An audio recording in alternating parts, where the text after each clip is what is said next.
Praise Lord. Hallelujah. ഇന്ന് നമുക്ക് മാംസള ഹൃദയം നൽകി അനുഗ്രഹിക്കുന്ന ഒരു ദൈവത്തെ ഈ തിരുവചനത്തിലൂടെ കാണുവാൻ സാധിക്കും. എസെക്കിയേലിന്റെ പുസ്തകം 36:26 തിരുവചനത്തിലൂടെ ഈശോ നമ്മോട് സംസാരിക്കുകയാണ്. ഒരു പുതിയ ഹൃദയം ഞാൻ നിങ്ങൾക്ക് നൽകും, ഒരു പുതു ചൈതന്യം ഞാൻ നിങ്ങളിൽ നിക്ഷേപിക്കും. നിങ്ങളുടെ ശരീരത്തിൽ നിന്ന് ശിലാഹൃദയം എടുത്തു മാറ്റി മാംസള ഹൃദയം നൽകും. പ്രിയപ്പെട്ടവരെ, ഈശോ നൽകുന്ന വലിയൊരു പ്രോമിസാണ് എനിക്കും നിങ്ങൾക്കും.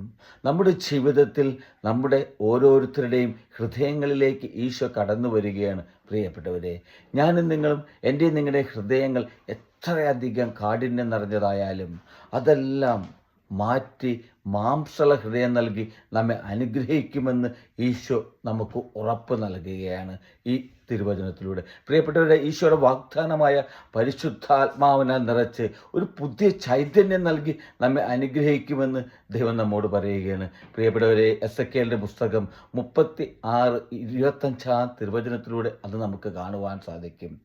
പ്രിയപ്പെട്ടവർ, ശുദ്ധജലം തളിച്ച് നമ്മെ ഓരോരുത്തരെയും ദൈവം വിശുദ്ധീകരിക്കുമെന്ന് പറയുകയാണ്. എല്ലാ മാലിന്യങ്ങളിൽ നിന്ന് നമ്മെ മാറ്റുമെന്ന്. പ്രിയപ്പെട്ടവർ, 2026 ഒരു മാനസാന്തരത്തിൻ്റെ, ഒരു പുതിയ ഹൃദയത്തിൻ്റെ ഉടമയായി തീരുവാൻ നമുക്ക് ഓരോരുത്തർക്കും പരിശ്രമിക്കാം. അതിനായി ഈ തിരുവചനം നമ്മുടെ ഹൃദയത്തിൽ ഏറ്റെടുത്തുകൊണ്ട് നമുക്ക് പ്രാർത്ഥിക്കാം. ഹല്ലേലൂയ. ആമേൻ.